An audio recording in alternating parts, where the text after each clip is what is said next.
और ये साल कैसे कैसे बीत रहा है, एक एक दिन समझ में आता है। कल रात तक क्लासेस ली हमने, but it is so far amazing experience, teaching के अंदर भी, पढ़ाने में भी। हैप्पी रथ यात्रा, हैप्पी रथ यात्रा बेटा, नो प्रॉब्लम, ले लो सर, तुमको मालूम है मैं नहीं लेता हूँ इतना क्लास। तुषार का बर्थडे आज, चलिए शेयर कर दीजिए बेटा। तुम क्या ही शेयर करोगे, मैं ही करता हूँ, आलसी हो तुम लोग। सर कितने पेज छोड़ो कैपिटल स्ट्रक्चर के बाद, बाकी सम के लिए? उसमें सम बाकी है ना आपके, कम से कम 10 पेज छोड़ दीजिए। 10 पेज मैंने आपको कैपबज में भी छुड़वाना है, कैपिटल स्ट्रक्चर में भी छुड़वाना है, और 10 पेज कॉस्ट ऑफ कैपिटल, दोनों में।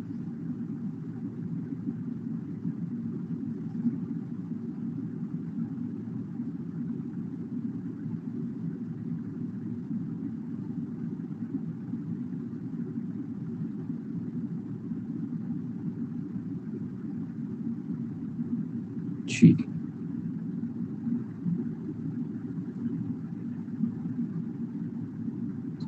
शेयर कर देता हूँ मैं। देखो मैं ना बोलूंगा, यस AS19 लीज बराबर, तो कैपिटल बजटिंग के अंदर लीज होता है बेटा। सो कुल मिला के बेटा इन्वेस्टमेंट डिसीजन कैपिटल बजटिंग, आइए हम पढ़ते हैं। तैयार हो बेटा आप सब लोग? अच्छा सच में बच्चे तेरा बर्थडे है क्या तुषार? क्या बात कर रहा है तुषार, तेरा सच में बर्थडे है? अरे गाना गाना पड़ेगा इसके लिए तो, अरे गाना गाएंगे आज हम इसके लिए। फोटो भेज, तेरी तेरी फोटो भेज।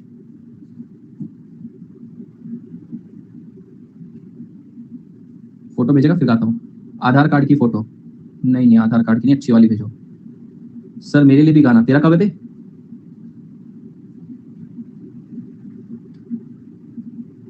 चला गया, फोटो लेने गया होगा, ठीक है फोटो लेने गया होगा उसने। चलिए चलिए ध्यान देते हैं बेटा। फोटो से याद आया, प्रिया कहाँ पर है? तुषार की प्रोफाइल में फोटो नहीं थी शायद, प्रिया कहाँ गई? हाँ इसलिए मैंने बोला।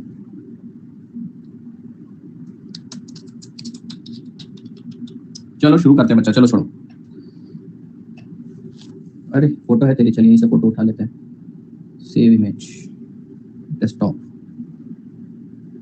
हाँ Tushar, sir have I missed capital, हाँ कॉलेज में है ना, वॉलपेपर पर लगा लीजिए। कॉन्फिडेंस देख रहे हो बेटा, कॉन्फिडेंस देख रहे हो बेटा इसका? तू खुद नहीं लगा था? प्रणव चांडक सर का फोन है, एक सेकंड देखते हैं।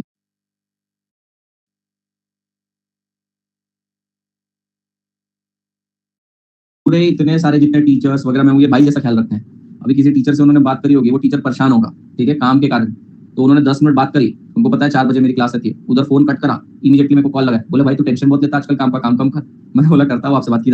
ऐसे सब लोग मेरे घर के नीचे आके खड़े हो जाते हैं, अगर उनको किसी मेरा उनका बॉन्ड अलग है, अगर उनको हल्का सा भी ऐसा फील होता है ना कि भाई मैं परेशान हूँ, तो उनकी बीवी खुद भेज देती है यहाँ पे, वो दिशा नाम है ना उनका आपको, हाँ तो खुद ही भेज देते, जाओ वो परेशान है तुम्हारा भाई।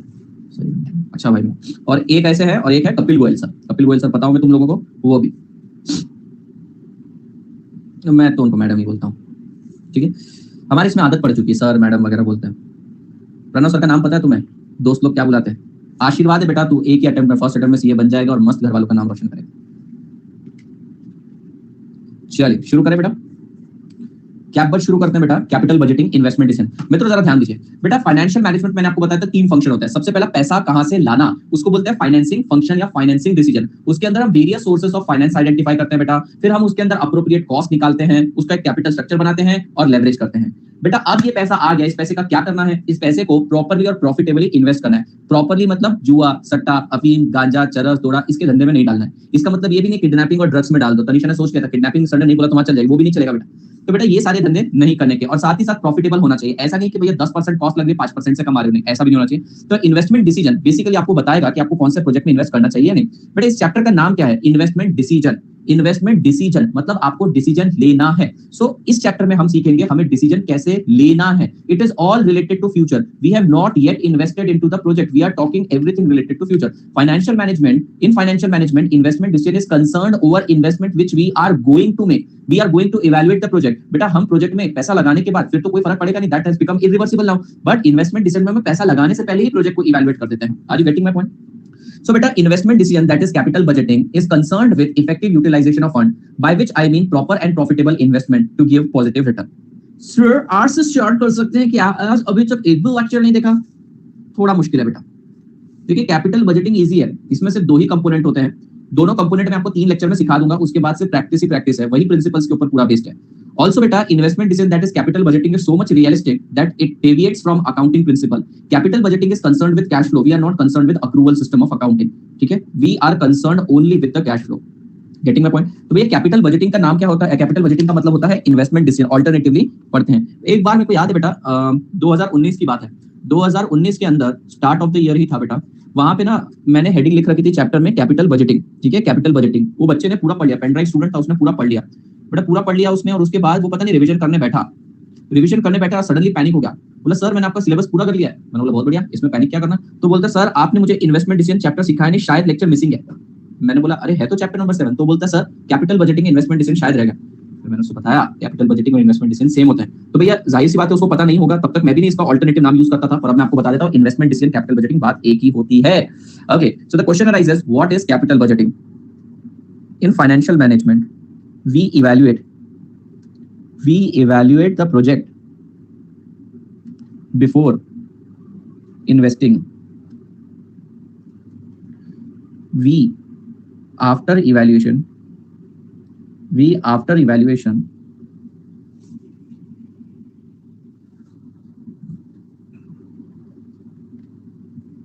either go for project or reject the project. This evaluation is called as capital budgeting. Do we have to note this? क्या लगता है बेटा आपको? क्या लगता है आपको? अगर लिखना नहीं रहता तो this is my handwriting, और लिखना रहता तो this is my handwriting. This is so good. सीधी बात है.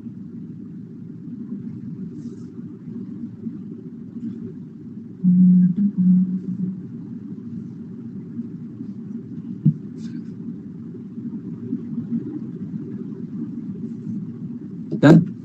This is good. This is the best beta. This is the best.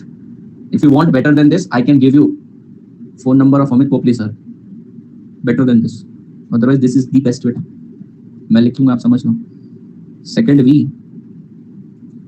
का है. अबे आफ्टर लिखा है ना बे. After evaluation. अब लिख रहे हैं. वाह, चरसी बच्चे हैं मेरी क्लास में. चरस का नशा उतरने तक आगे पढ़ते नहीं.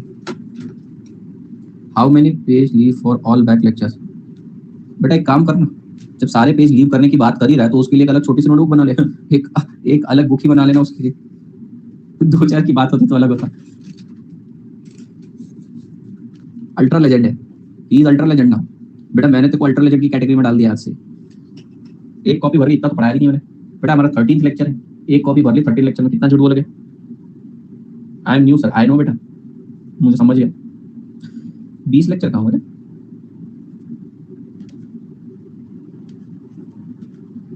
7 लेवरेज. अच्छा हो गया क्या 20. ओह, वो अलग कोर्स पेज में था क्या? उसका कोर्स पेज अलग था क्या? ठीक है, हो गया बेटा. चलिए लिखिए. कैपिटल बजटिंग लिखना है. Capital budgeting is done before selecting the project. In fact, it is done to know whether we shall select the project or not.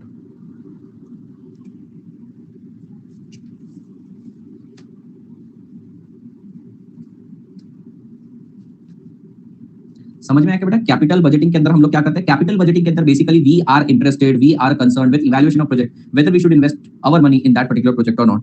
Capital budgeting follows cash system and not accrual system. ACCRA accrual system.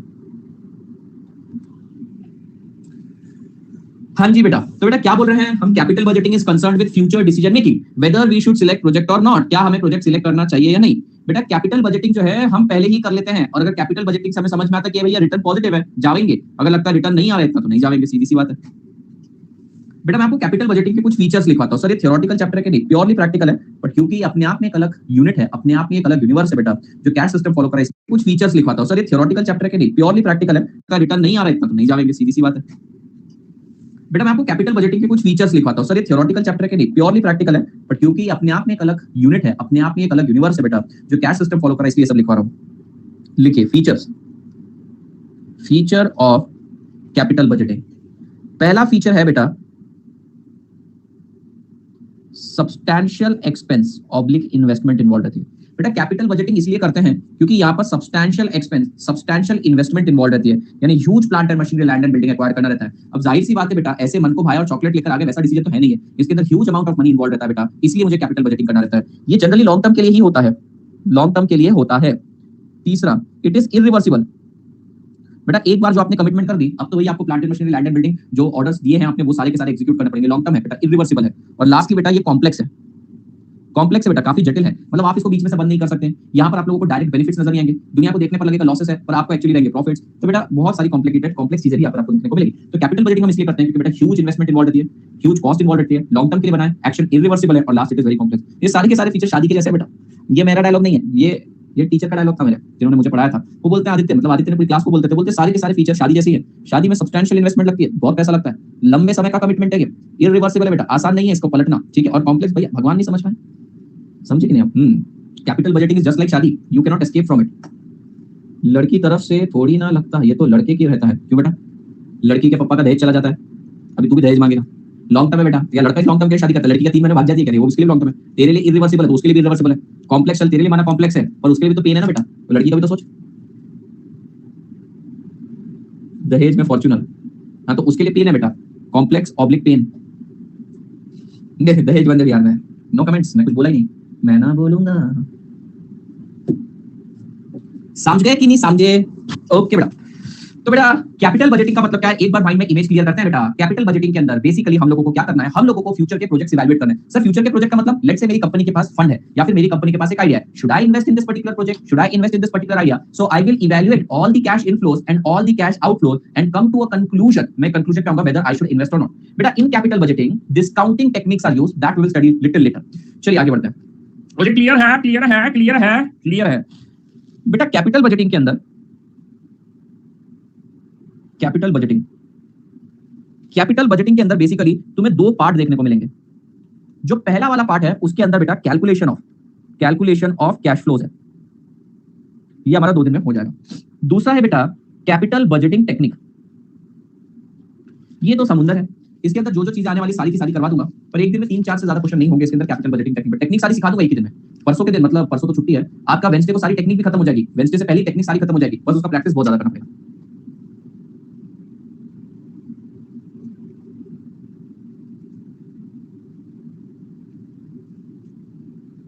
कल भी कोई lecture नहीं, कल of है आप लोगों का। Yes, आप लोगों के साथ एक जूम मीटिंग करनी है हमको। 2 चीजें हैं बेटा, पहली चीज एक तो जूम मीटिंग करनी है मुझे और नकुल सर को। We are considering time change, ठीक है, we are considering the time change, ठीक है। अब मैं देखो, मैं न्यूट्रल हूँ, मतलब मैं चेंज कर भी सकता हूँ टीम की भलाई के लिए। नकुल सर को काफी ज्यादा हेक्टिक और पेनफुल हो रहा है, तो हम क्या करते हैं, जूम मीटिंग रखते हैं नकुल सर, मैं और आप। जूम क्यों रख रहे हैं, ताकि आप भी बोल पाओगे उसके अंदर, जो जिसको जो सही लगे। मैं दोनों टाइम के लिए ओपन हूँ, सर भी काइंड ऑफ ऐसे कि ठीक है भैया दोनों टाइम के लिए वैसे तो ले ही रहे, लेकिन देखिए कुछ संभावनाएं अगर बनती है तो, ठीक है, मतलब हम टाइमिंग स्वैप कर रहे हैं, बस स्वैप कर रहे हैं टाइमिंग, बस ऐसा, ठीक है। हम मे बी टुमारो और संडे और Monday will call for meeting, वहां पर हम डिसाइड कर लेंगे बेटा। आप लोगों को ही जूम में बुलाएंगे, हम आप ही से पूछेंगे, यूनानिमस व्यू पे आएंगे।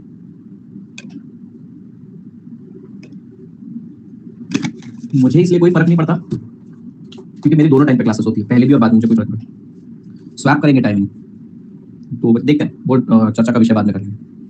बेटा कैपिटल बजटिंग टेक्निक, अभी हाल फिलहाल तो 6-7 लेक्चर तक तो कोई चेंज नहीं है। कैपिटल बजटिंग टेक्निक्स, बेटा कैपिटल बजटिंग टेक्निक्स के अंदर मैं आपको 6-7 टेक्निक्स पढ़ाऊंगा, डिस्काउंटिंग टेक्निक सिखाऊंगा, सब कुछ सिखा दूंगा। समझ में आया? चलिए आगे बढ़ते हैं बेटा।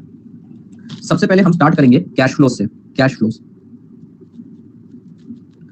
फ्लो बेटा कैपिटल बजटिंग के अंदर सबसे इंपॉर्टेंट है कैश फ्लो, और सेकंड है डिस्काउंटिंग टेक्निक। मैं आज आपको सिर्फ कैश फ्लो निकालना सिखाऊंगा, और उसके बाद कैसे हम कैपिटल बजटिंग करते हैं, कैसे उसके ऊपर टेक्निक्स लगाते हैं, वो एक अलग ही विषय है, ठीक है। पर सबसे ज्यादा इंपॉर्टेंट चीज है कैश फ्लो निकाल के आना चाहिए। चलिए बेटा कैश फ्लो कैसे निकलता है। कैश फ्लो निकालने के लिए आपको 6 इसेंशियल एलिमेंट्स का ध्यान रखना पड़ेगा। पहला है डेप्रिसिएशन, डेप्रिसिएशन, दूसरा है बेटा फाइनेंस कॉस्ट, फाइनेंस एक्सपेंस, तीसरा है संक कॉस्ट, चौथा है अपॉर्चुनिटी कॉस्ट, पांचवा है वर्किंग कैपिटल और लास्ट है अलोकेटेड ओवरहेड्स। एक और लास्ट पॉइंट लिख देता हूं, वैसे तो ये है नहीं फिर भी, पोस्ट टैक्स। बेटा ये 7 इसेंशियल एलिमेंट है जिनको ध्यान में रखना, आपके कैश फ्लो निकल जाएंगे। और कैश फ्लो निकाल दिया आपने तो कैपिटल बजटिंग करना, उसके ऊपर टेक्निक लगाना, तो it is a cake walk, अब बड़ी आसानी से कर लेंगे। But these are the things which you need to consider while calculating cash flow. Allocated overheads बेटा, ओएचटीएस मतलब ओवरहेड्स।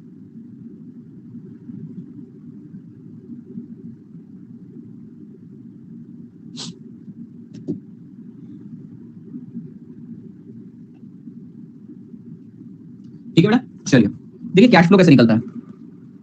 कैश फ्लो कैसे निकलेगा? सबसे पहले बेटा आप लोगों को करना है revenue, that is sales, minus all cash expenditure. बेटा आपने रेवेन्यू लिया, उसमें से ऑल कैश एक्सपेंडिचर लेस कर दिया।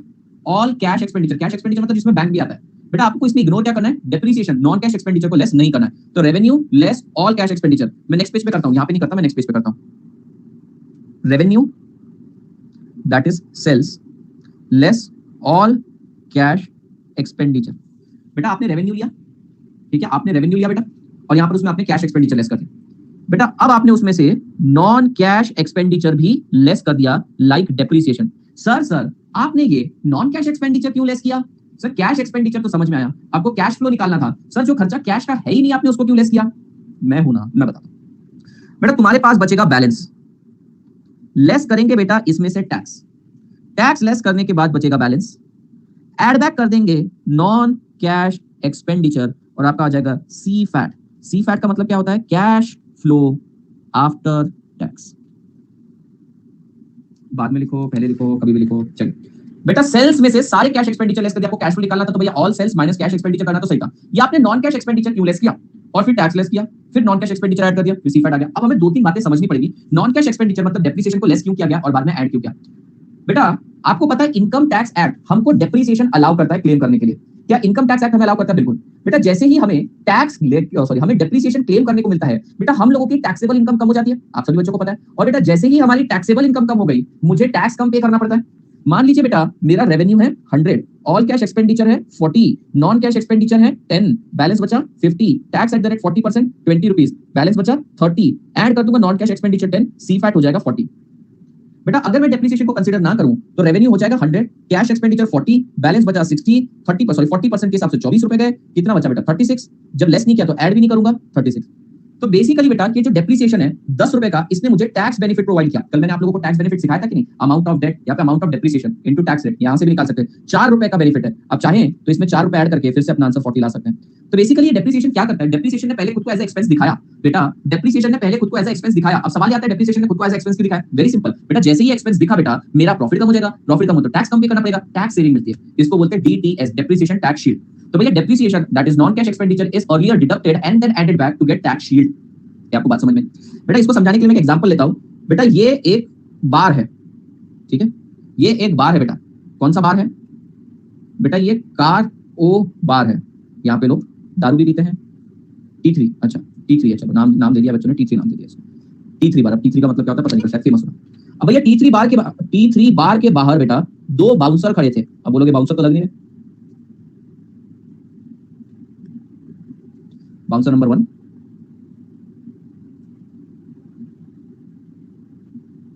बाउंसर खड़े थे बेटा। अब ये बाउंसर क्या बोलते हैं भैया? स्टैक को एंट्री अलाउड नहीं है। स्टैक मतलब समझते हो क्या? सिंगल लड़के को एंट्री अलाउड नहीं है, ठीक है। तो भैया यहाँ पर एज यूजुअल बेइज्जती करवाने के लिए पहुंच गया संयम। संयम अपनी बेइज्जती करवाने पहुंच गया, अपने अकेलेपन की तन्हाई दुहाई देने के लिए चला गया। बोलता है मैं भी अंदर जाऊंगा T3 बार में, पैसा बहुत है जेब में, अपनी पूरी ऐश है, जेब में भरा कैश है। वो बोलता है नहीं, स्टैक को एंट्री अलाउड नहीं बेटा, सिंगल लड़कों को जाने नहीं देते। ये बोलता कमाल है यार, पैसा होके भी अंदर जाने नहीं देते, ऐसा कोई होता है क्या? वो बोला पर नहीं, बोले रूल तो रूल है। तो भैया इसने क्या किया? बाजू में एक लड़की खड़ी थी बेटा, बाजू में एक लड़की खड़ी थी। क्या नाम है इस लड़की का? चमेली। चमेली खड़ी थी। ये चमेली के पास क्या बोलता है? चमेली चमेली नहीं, उसको थोड़ी चमेली बोल पाएगा, उसको थोड़ी इसका नाम पता है, उसको थोड़ी नाम पता है। चमेली अपनी सहेलियों के साथ ग्रुप में आई थी। तो ये क्या बोलता है? ए चमेली, नहीं नहीं, हेलो शुक शुक, मुझे आपकी एक मदद चाहिए। एक काम करो ना, आप बस मुझे यहां से यहां तक अंदर एंट्री दिलवा दो, बाद में भैया तुम कौन मैं कौन हम अलग हो जाएंगे। बिल्कुल। ठीक है, तो ये भी अग्री करके बोलते कोई बात नहीं, भलाई का जमाना है, हमें करनी चाहिए एक दूसरे की मदद, ठीक है, आखिरकार दोनों तो बेवड़े ही हैं हम। तो बेटा चमेली संयम को अंदर लेकर चली जाती है और दोनों अलग हो जाते हैं। बेटा बिल्कुल यही काम है डेप्रिसिएशन का, वो तुम्हें ये टैक्स के बैरियर से बचाता है, तुम्हें बचत दिलाता है, समझ रहे हो। पहले बेटा साथ में आए बाद में अलग हो गए, उसी तरीके से पहले लेस हुआ बाद में ऐड हो गया, लेकिन बीच में टैक्स बेनिफिट देके चला गया। समझे, depreciation tax shield, depreciation tax benefit समझ में आया क्या आपको? यस। तो ये है बेटा संयम और चमेली की कहानी, और इसके ऊपर एक एपिसोड बना how I met your mother, ये अपने बच्चों को सुनाएगा, ठीक है। शादी चमेली से नहीं होगी, ऐसी स्टोरी के बाद बेटा अंदर एक लड़की इसके ऊपर उल्टी कर देगी, ये लड़की के ऊपर उल्टी कर देगा, that's how they met each other. ये हुआ, उसको बोलो बेटा पीता इतनी है, फुकट में पीना मिल जाता है, फुकट खाएगा। तो देखा बेटा हमने क्या किया बेटा, हमने पहले नॉन कैश एक्सपेंडिचर को लेस किया, बाद में बेटा जो बचा उसमें से टैक्स लेस किया, और बाद में उस अमाउंट को ऐड कर दिया। अब बेटा मान लो तुम्हारे सामने एग्जांपल लेता हूं, रेवेन्यू 200 है, कैश एक्सपेंडिचर 80 है, नॉन कैश एक्सपेंडिचर 10 है, बताइए कितना बचा? क्या मेरे पास 110 बचा? लेट्स से मेरा टैक्स है बेटा 50%, जस्ट फॉर एग्जांपल 50%, तो बेटा 55 चला गया, बैलेंस कितना बचा? 55 ऐड कर देंगे नॉन कैश एक्सपेंडिचर का 65, सीफैट आ गया। इस तरीके से आपको सीफैट निकालना पड़ता है। अब जरा ध्यान देना बेटा, ये रेवेन्यू है बराबर, क्या ये रेवेन्यू था, राइट। पर बेटा capital budgeting is for long term, तो बेटा रेवेन्यू के वहां पे एक साल आएगा, हर साल आएगा सर? एक साल नहीं आएगा, 2 3 4 5 6 7 8 10 साल, जितने साल दिया होगा, तो हमें उतने कॉलम्स बनाने पड़ेंगे, हमें उतने कॉलम्स बनाने पड़ेंगे, राइट। हर साल का हमको कैश फ्लो आफ्टर टैक्स निकालना पड़ेगा, हर साल की अर्निंग निकालनी पड़ेगी, बराबर है, तो उतने कॉलम्स बनेंगे। अब बेटा एक और बात ध्यान देना, अगर method for calculating depreciation SLM दे रखा है, तो हर साल डेप्रिसिएशन सेम आता जाएगा, पर अगर डब्ल्यूडीवी दिया है तो डब्ल्यूडीवी में बेटा आप लोगों को हर साल डेप्रिसिएशन अलग कैलकुलेट करना पड़ेगा। क्या आपको मेरी बात समझ में आ गई? ओके बेटा, हमारा सीफैट कितना आया, cash flow after tax, it is 65। इसको निकालने का एक और तरीका था, आप चाहे तो ऐसे कर सकते थे बेटा, 200 माइनस 80, यहाँ पे कुछ लेस मत करो, कितना बचा? 120, टैक्स लेस कर दो 50% के हिसाब से 60, बैलेंस कितना बचा? 60। अब आप इसके अंदर ऐड कर दो depreciation tax benefit, that is depreciation is 10 और उसका टैक्स बेनिफिट मिलेगा 50%, टैक्स 50% है ना, फिर से आंसर वही आ जाएगा। तो दोनों में से आप कोई भी तरीका अपना सकते हो, हम तो ये तरीका अपनाते हैं हमेशा, कई बार इंफॉर्मेशन के अभाव में हम ये तरीका भी ले लेते हैं, ठीक है। क्या आपको समझ में आ गया? क्वेश्चन करें इसके ऊपर एक छोटा सा कैश फ्लो निकालने के, पर अभी तो बहुत कॉम्प्लेक्सिटी जाना बाकी है, आज तो सिर्फ डेप्रिसिएशन ही पढ़ाएंगे, मतलब अभी 1.5 घंटा तो हमें सिर्फ डेप्रिसिएशन ही पढ़ना है, अच्छे से समझना है। अपनी लाइफ स्टोरी बताना, वो तो यहाँ पे लिखी हुई है, मैं और मेरी तन्हाई अक्सर एक दूसरे से बातें करते हैं, किसी दिन तुमको बुक मिल गई तो पता चल जाएगा। से लिखा है छगन से 150 रुपए लेने हैं, मगन से 500 रुपए लेने हैं, मिताली ने ब्लॉक करा है, सन ब्लॉक करवाना है, ठीक है, बहुत चीजें इसमें, काले राज बहुत चुके हैं, मुझे 500 देना है, हाँ देना भाई। फिर बकेट लिस्ट है क्या बेटा? बकेट लिस्ट है ही, ठीक है, कोई बकेट लिस्ट नहीं है।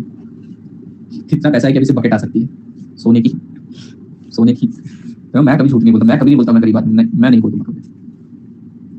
कितनी कन्याओं ने ब्लॉक कर रखा है, अब वो पता नहीं चलता मेरे को, मिताली प्रीताली चैताली कोई भी नाम बोल रहा था। चलिए, वो कैश फ्लो बना लिया तुमने? कैश फ्लो बना लिया? लगभग तो एक भी नहीं होगी,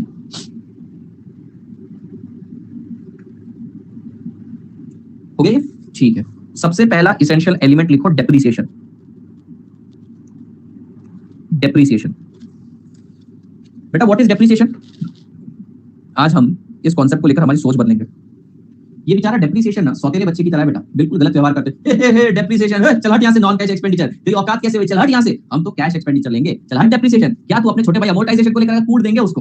तो ये डेप्रिसिएशन को तुम इतनी गंदी निगाहों से देखते हो, आखिर कौन है ये डेप्रिसिएशन, कहां से आता है ये डेप्रिसिएशन? कभी सोचा बेटा इसकी जीवन कहानी पता है? What is depreciation? लोग बोलते हैं it is natural wear and tear, sir पटा टूटा कटा पिटा, ठीक है, तुम लोग, अच्छा तुम लोगों को पता है, अच्छा तुम लोगों को पता है कॉस्टिंग वालों को, ठीक है, बच्चे बोलते हैं कटा पिटा टूटा फटा, natural wear and tear, naturally कटा पिटा टूटा फटा बेटा। सिस्टमैटिक लोग बोलते हैं कि भैया फंड जो हम असाइड रख रहे हैं एसेट के लिए वो है डेप्रिसिएशन। नहीं बेटा, डेप्रिसिएशन का मतलब आज हम समझते हैं कि क्या होता है। बेटा मैं कोई एसेट परचेज करता हूं, मैं गया बेटा मार्केट से 5 करोड़ की मशीनरी खरीदने, ला ला ला ला ला, ओ 5 करोड़ की मशीनरी मुझे भी चाहिए, चलो चलो मशीनरी खरीदते हैं। मैं मशीनरी लेकर आ गया और मैंने मेरे चार्टर्ड अकाउंटेंट को बोला, ओ भाई पगले, इस साल मेरा 1 करोड़ रुपए का ही रेवेन्यू है, 5 करोड़ का एक्सपेंडिचर बुक कर दे, हो गया खर्च, लगा दो आज बेटा, अब टैक्स नहीं भरेंगे। मैंने बोला पूरा का पूरा खर्चा उठा के डाल दो इसी साल। तो फिर बेटा अकाउंट्स वाले आ गए बेटा झंडा लेके, मैचिंग कॉन्सेप्ट लेके, बोलते नहीं नहीं, जब इसका इस्तेमाल 5 साल में होने वाला है, 10 साल में होने वाला है, तो खर्चा भी 10 साल में डलेगा। अरे मैंने बोला भैया मैं खर्चा आज कर चुका हूं, मेरी जेब से आज कैश फ्लो जा चुका है, क्या मतलब तुम्हारा कि इसका बेनिफिट तुमको बाद में मिलेगा? क्या करके रखूं मैं इसको, कहां पे पार्क करके? अरे मैं खर्चा मैंने ऐसे परचेज किया। तो बोलते हैं तो भैया आपका खर्चा, पर आप इसे चार्ज नहीं कर सकते। मैंने बोला बहुत बुरी बात है, माता रानी पाप देगी तुमको, मेरा करा गया खर्चा मुझे पीएनएल में डेबिट करने को नहीं मिल रहा है, अगर डेबिट करूं तो मेरे को लॉस आएगा या फिर मेरा प्रॉफिट कम होगा, मुझे टैक्स कम पे करना पड़ेगा, बट मुझे तुम अलाउ नहीं कर रहे, जाओ मैं तुम्हें श्राप देता हूं। ऐसा मैं बोलने वाला था, उन्होंने बोला रुको जरा सब्र करो, तुम्हें ये खर्चे को एक बार में डालने का मौका नहीं मिलेगा, टुकड़े टुकड़े में डालने का मौका मिलेगा। लेट्स से एसेट चलने वाले 10 साल, तो तुम इसका benefit over the period of life ले सकते हो। समझे क्या बेटा? अच्छा यही मैंने कॉस्टिंग में बोला था, अब यही तो फायदा है। तो बेटा डेप्रिसिएशन का मतलब क्या है, ये एक्सपेंडिचर ही, बट क्योंकि इसका benefit over the period spread है तो इसके खर्चे को भी हम ओवर द पीरियड डालेंगे। तो बेटा डेप्रिसिएशन को आज से गंदी निगाहों से मत देखना। इनफैक्ट डेप्रिसिएशन तो एक इतना प्यारा खर्चा है बेटा जो ऑलरेडी कब का पहले हो चुका है, वो आज तुम्हारे सामने बिल लेकर आया। ये बिल्कुल तुम्हारे उस एम्प्लॉय के जैसा बेटा जिसने अपनी जेब से खर्चा कर लिया, अब तुम्हारे सामने बिल लेकर आया तो भाई साहब रिम्बर्समेंट मार दो। ये रोशन जैसा नहीं है, रूपाली जैसा नहीं, पहले खड़े हो जाते अभी खाना खाया अभी दो पैसा, नहीं तो डकार मारेंगे मुंह पे। ऐसे लोग नहीं होने चाहिए बेटा। तो डेप्रिसिएशन को आज से गंदी निगाहों से देखना नहीं। डेप्रिसिएशन का मतलब होता है बेटा systematic allocation of cost of asset over its useful life।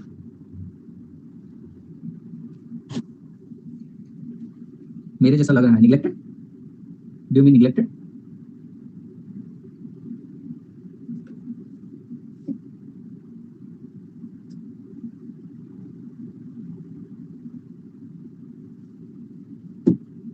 किस चीज में मजा आ रहा था? गजब बेइज्जती थी भाई, सबकी होती है यहाँ पे बेइज्जती, उसमें कौन सी बड़ी बात है। तो डेप्रिसिएशन का मतलब समझ गए? डेप्रिसिएशन का मतलब होता है systematic allocation of cost of asset over it's useful life. ठीक है बेटा, इसके अंदर मेथड आता है WDV and SLM। WDV method में आप जानते हैं बेटा, WDV मेथड की दो खासियत है और SLM की एक खास, दो भी खासियत है। स्ट्रेट लाइन मेथड के बारे में पढ़ते हैं। स्ट्रेट लाइन मेथड की पहली खासियत ये है कि हर साल सेम डेप्रिसिएशन चार्ज होता है और एंड में कुछ भी वैल्यू नहीं बचती, जो बचता है वो रेसिडुअल वैल्यू। बट बेटा WDV के केस में हर साल अलग डेप्रिसिएशन चार्ज होगा और एंड में वैल्यू हमेशा बचती है बेटा। फिक्स्ड अमाउंट है, सेम अमाउंट है। SLM के अंदर WDV के अंदर अमाउंट चेंज होता है। WDV बेटा कभी डेप्रिशिएट नहीं होता पूरी तरीके से, आप जरा ध्यान दीजिएगा। WDV कभी भी पूरी तरीके से डेप्रिशिएट नहीं होता, एंड में कुछ ना कुछ रिटर्न डाउन वैल्यू बचती है। बात समझ में आई क्या आपको? ओके, पहले हम सिंपल स्टार्ट करेंगे SLM method.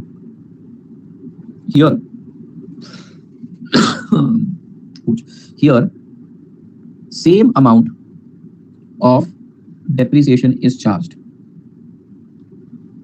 full cost gets recovered। हर मेथड में टैक्स बेनिफिट मिलता है। तुम इसको अदर वे राउंड बोलो कि भैया तुम्हारे इनकम टैक्स ने SLM सजेस्ट नहीं किया, वो WDV सजेस्ट करते हैं, वो बात है। समझ रहे हो? दोनों अलग अलग चीजें। ठीक है,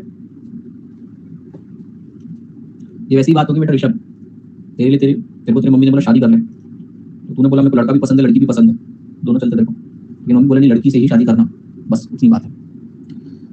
बिल्कुल, जो PNL में आएगा उसका टैक्स बेनिफिट मिलेगा। भाई पावर जनरेटिंग मशीन के लिए इनकम टैक्स, अच्छा ये नहीं पता था मुझे, अच्छी बात है। चलिए बेटा हम लोग एक क्वेश्चन सॉल्व करते हैं। कैलकुलेट CFAT मतलब cash flow after tax for 4 years using following information।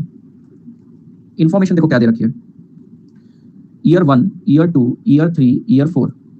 Revenue दे रखा है आपको 1000, 2000, 3000। Cash expenditure 700, 1200, 1800। Tax at the rate 50%। Life of asset 4 years। Cost of asset 2000।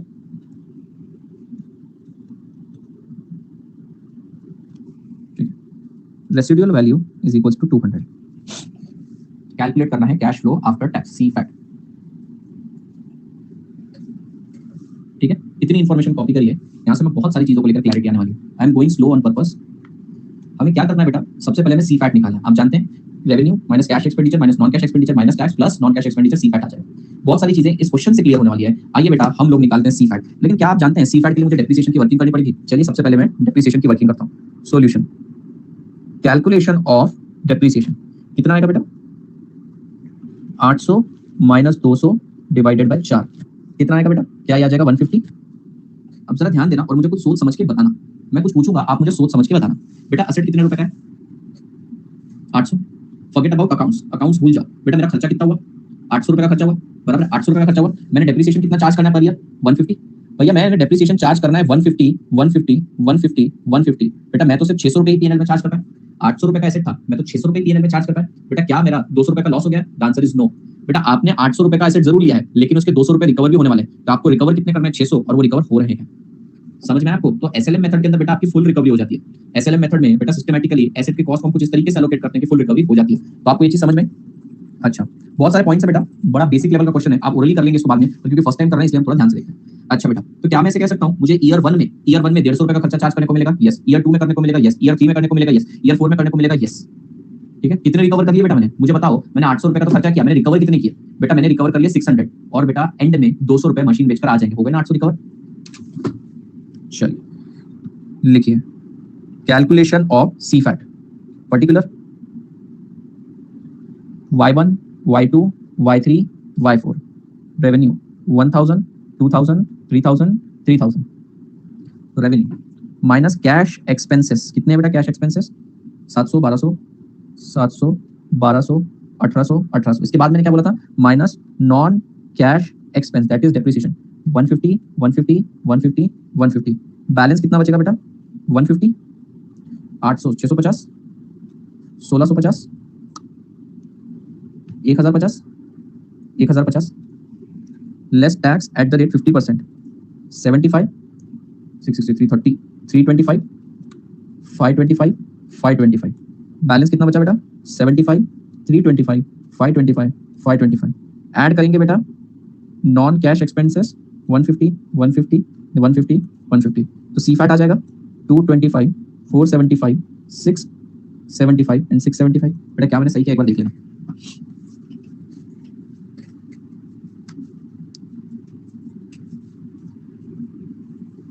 यहां तक आपको बातें भी समझ में आई तो मुझे बताइएगा।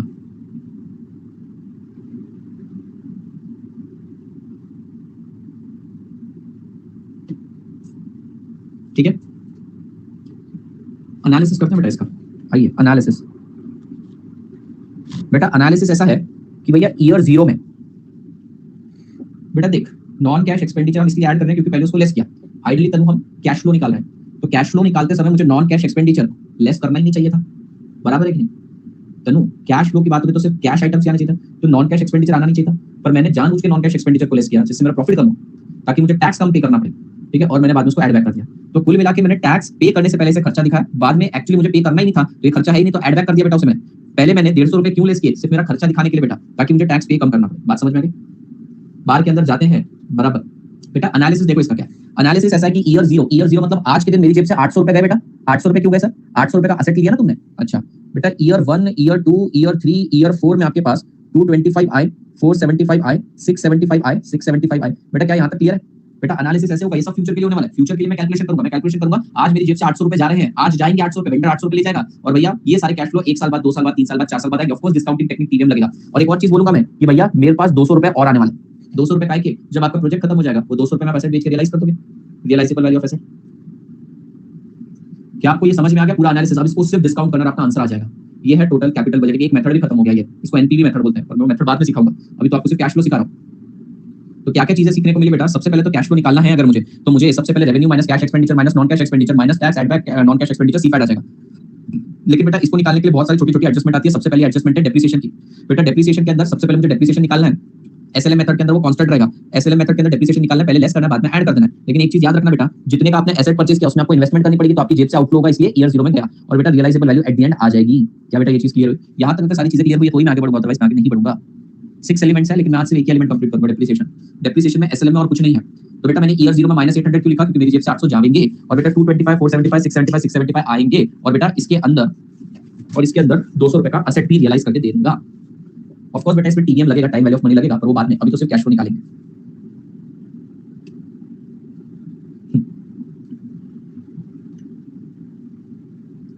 समझ में आ गया, समझ में आ गया। चलो आइए बेटा एक कठिन जटिल मेथड स्टार्ट करते हैं, डब्ल्यूडीवी मेथड। ये हो गया ना, मैं आपको बोल रहा हूं आपके चैप्टर का 25% हो जाएगा। डब्ल्यूडीवी मेथड खुले दिमाग से शांति से समझना है, 25% चैप्टर आज ही हो जाएगा in terms of concept. WDV method, WDV की पिक्युलैरिटीज क्या है। सबसे पहली पिक्युलैरिटी है कि वहां पे बेटा डेप्रिसिएशन हर साल अलग लगता है, तो आपको हर बार डेप्रिसिएशन कैलकुलेट करना पड़ेगा, इनफैक्ट एक वर्किंग बनानी पड़ेगी डेप्रिसिएशन की। और बेटा एसेट कभी भी फुल्ली डेप्रिशिएट नहीं होता है, एसेट कभी भी फुल्ली डेप्रिशिएट नहीं होता है। क्या करना पड़ेगा क्या नहीं, देखते हैं। शुरू करें बेटा, क्वेश्चन से ही शुरू करते हैं, एक क्वेश्चन से ही शुरू करते हैं। मैं ही फ्रेम करता हूं क्वेश्चन, आप मत करना।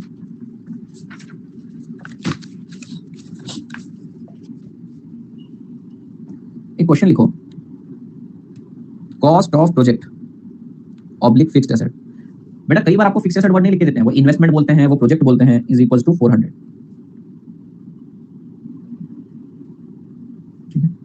Method of depreciation WDV at the rate 20%, tax at the rate 50%, revenue year 1, year 2, year 3, year 4।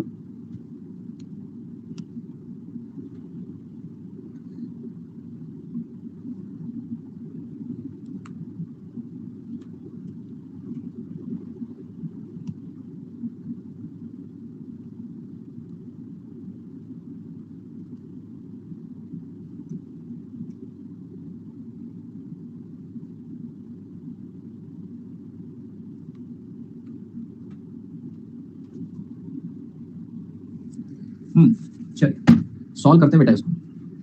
Revenue cash expenditure दे रखा है, नॉन कैश एक्सपेंडिचर है, डेप्रिसिएशन लेस करना पड़ेगा, वो तो मैं निकाल दूंगा। ठीक है चलिए करें बेटा डेप्रिसिएशन की वर्किंग। पहले सबसे पहले डेप्रिसिएशन का शेड्यूल बनाते हैं। डेप्रिसिएशन शेड्यूल सबसे पहले हम लिखेंगे ओपनिंग WDV 400 लेस करेंगे डेप्रिसिएशन ऑफ ईयर 1 20% के हिसाब से 80, 320 हमारे पास बचेगा return down value of year 1। अरे यस और नो बेटा, फिर लेस करेंगे डेप्रिसिएशन ईयर 2 का विच विल बी 64, हमारे पास बचेगा 256। WDV ईयर 2 2 साल का डेप्रिसिएशन प्रोवाइड कर दिया। क्या लेस करेंगे बेटा इसके अंदर से और 256 into 20%। बेटा अब हम इसमें से डेप्रिसिएशन लेस करेंगे ईयर 3 का 51.2, will be left with the balance of 204.8। Fair में लिखना है ये आ गया WDV ईयर 3 का। माइनस करेंगे बेटा डेप्रिसिएशन ईयर 4 का 40.96, बेटा 163.84 बचेगा WDV ईयर 4 का। लेस करेंगे बेटा डेप्रिसिएशन ईयर 5 का 32.768।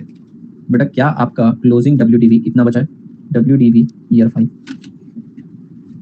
ऐसे बनाते हो WDV का स्टेटमेंट।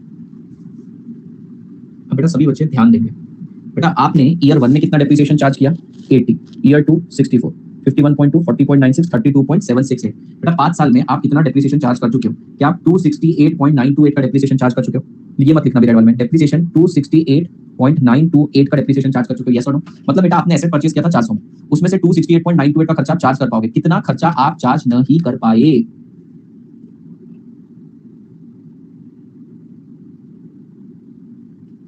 कितना आप चार्ज नहीं कर पाए बेटा? 131.072। इज इट द सेम बेटा? Is it the same? मतलब ये 5 साल का तो आप चार्ज कर दोगे, ये 5 साल का डेप्रिसिएशन तो आप चार्ज कर दोगे, पर बेटा WDV का मतलब क्या है? ये वैल्यू आप रिटर्न डाउन वैल्यू है 131.072 आप चार्ज नहीं कर पाओगे, यस और नो? 131.072 आप चार्ज नहीं कर पाओगे। तो आप बेटा तलवार लेकर चले गए इनकम टैक्स के ऑफिस में। क्या लेकर चलेगा बेटा? तलवार। और स्नेहा तो कट्टा लेकर चले गए, बोलते आज मैं आग लगा दूंगी। अब भैया आग लगानी थी तो माचिस और बारूद लेकर जाते, तलवार लेकर क्यों गए? बोलते हैं हम आग लगा देंगे। क्या हुआ? बोलते हैं WDV जैसा सज्जन हमने आज तक नहीं देखा, पूरा खर्चा चार्ज करने को मिल जाता है। यहाँ पर देखो 131.072 का खर्चा चार्ज करने को नहीं मिला, आग लगा देंगे, आग लगा देंगे, आग लगा देंगे। बताओ बेटा तुम गलत हो क्या? नहीं तुम गलत नहीं हो, तुम गलत नहीं हो। तो इनकम टैक्स वाला ऑफिसर तुम बोला इधर आओ, वो बोलेगा क्या हुआ? ठीक है, वो क्या बोलेगा मतलब तुम्हें समझ जाना है क्या हुआ पूछ रहा है। तुम बोलोगे क्या बोलोगे? तुम बोलोगे 131.072 चार्ज करने को नहीं मिला हमको। आंखें दिखा रहे हो बेटा तुम, वो गाली दिखा रहा है, आंख दिखाता है, आगे का नहीं बोला वो, अपशब्द बेटा, आगे अपशब्द। तो बेटा तुम आंख दिखा रहे हो उसको 131.072, बाकी ये चार्ज करेगा। वो बोलता है अगर तेरे को 131.072 तेरे हिसाब से ट्रीट करने का मौका मिले तो तू क्या कर लेगा? क्या करेगा? क्या क्या क्या क्या क्या करेगा? तो वो बोलता है मैं इसको PNL में डालूंगा, और PNL में डालते से मेरे को डेबिट साइड बढ़ने के कारण प्रॉफिट कम हो जाएगा। तो बोला कितना खर्चा डालेगा? तो बोलता 131.072। तो बोलता प्रॉफिट कितने से कम होगा? 131.072। मतलब तुझे 131.072 पे 30% टैक्स की बचत होगी। अरे बात सुनो ना, जैसे ही 131 आप किस चीज के लिए लड़ रहे हो? आप बोल रहे हो 131.072 मुझको चार्ज करने को मिल गया होता तो मेरे पास उस पे कम टैक्स पे करने को मिलता। तो उससे पूछा भैया 131.072 पे लेट्स से 50% टैक्स है, तो तेरा प्रॉफिट 131.072 से कम होता, तेरे को 65.536 का टैक्स कम पे करना पड़ता। ये तेरी बचत होती, ठीक है, ये तेरी बचत होती। तो आप इसको टर्मिनल डेप्रिसिएशन का नाम दे दो और चार्ज कर दो। जाओ बेटा, जाओ बेटा, वो बोला हो जाएगा। मतलब बेटा WDV में एंड में जो वैल्यू आपकी बची हुई है वो टर्मिनल डेप्रिसिएशन के नाम से चार्ज कर देना। मतलब WDV इतना खराब आदमी नहीं है, तुम चार्ज कर सकते हो, आप उसको PNL में डाल देना टर्मिनल डेप्रिसिएशन के नाम पे, और आप सीधा उसका टैक्स बेनिफिट उठा लेना। 131.072 का 50% 65.536 DTS उठा ले जाना। समझेगा बेटा? ऐसे कठोर निर्दयी आदमी नहीं है वो, समझेगा? करें इसको सॉल्व। मजा आ रहा है बेटा? चीजें समझ में भी आ रही है, मजा भी आ रहा है? ये डेप्रिसिएशन का शेड्यूल कॉपी कर लो, डेप्रिसिएशन का शेड्यूल कॉपी कर लो। आंख गोला कट्टा बारूद साइड में।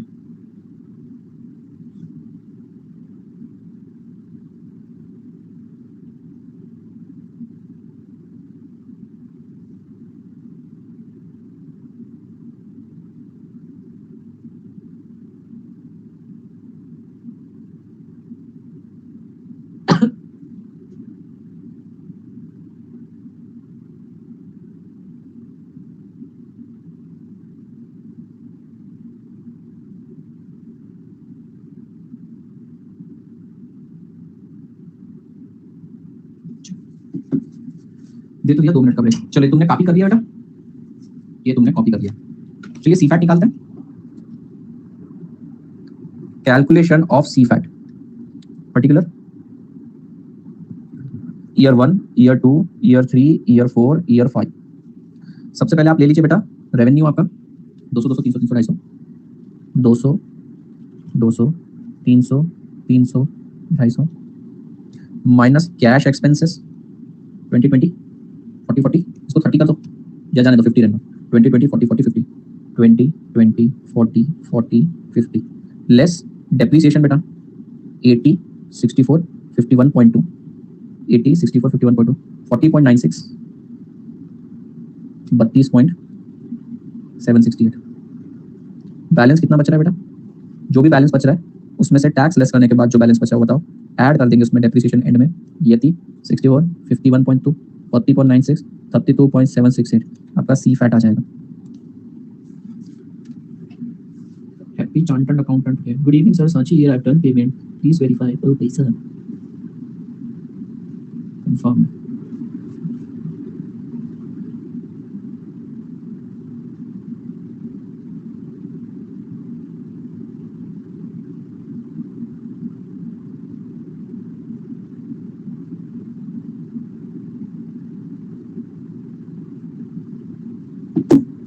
मैं डायरेक्टली कैलकुलेट कर देता हूँ। 200 minus 20 minus 80 divided by 2 plus 80 130 है बेटा पहले का। क्या पहले का 130 आ रहा है?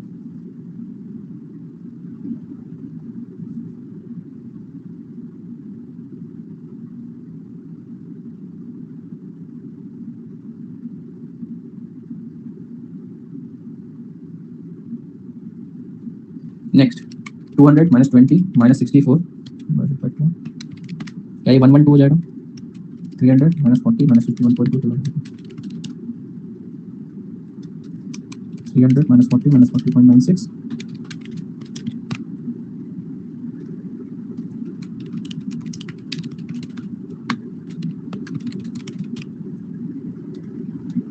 आगे बेटा।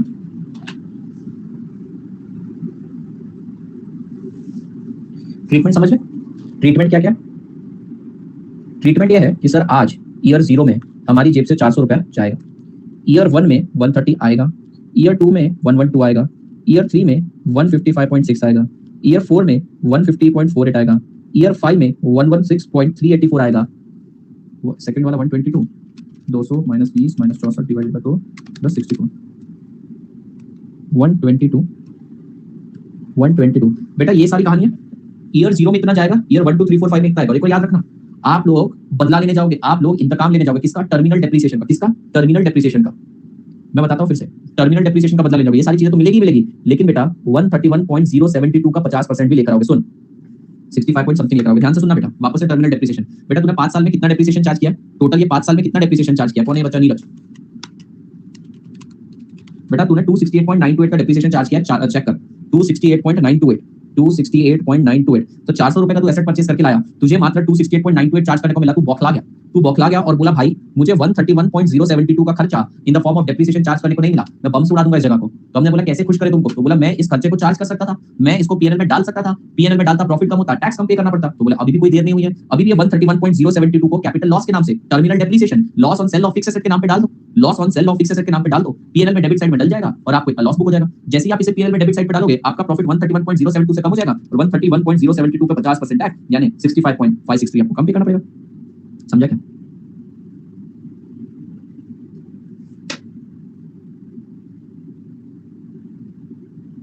अब वो केसेस ले रहा हूं, अब आरबी वाले केसेस लूंगा, 4 केसेस बनाऊंगा।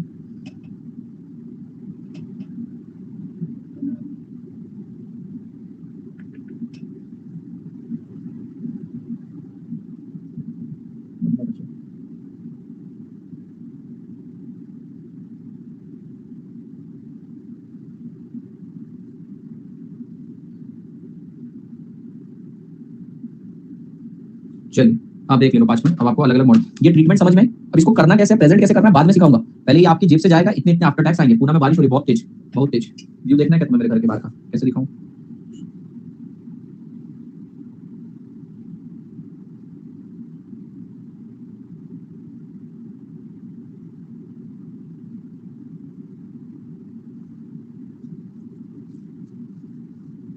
हमारे अभी बहुत हो रही है, फोटो नहीं वीडियो बनाता हूँ मैंने आज ही 2 स्टाफ की हायरिंग करी है। खोखोली क्या ही है, जो मुंबई और पूना में वेदर होगा खोखोली में बस उसका एवरेज है बेटा। Mumbai plus Pune divided by 2 is equals to Khopoli, बीच में ही है ना वो।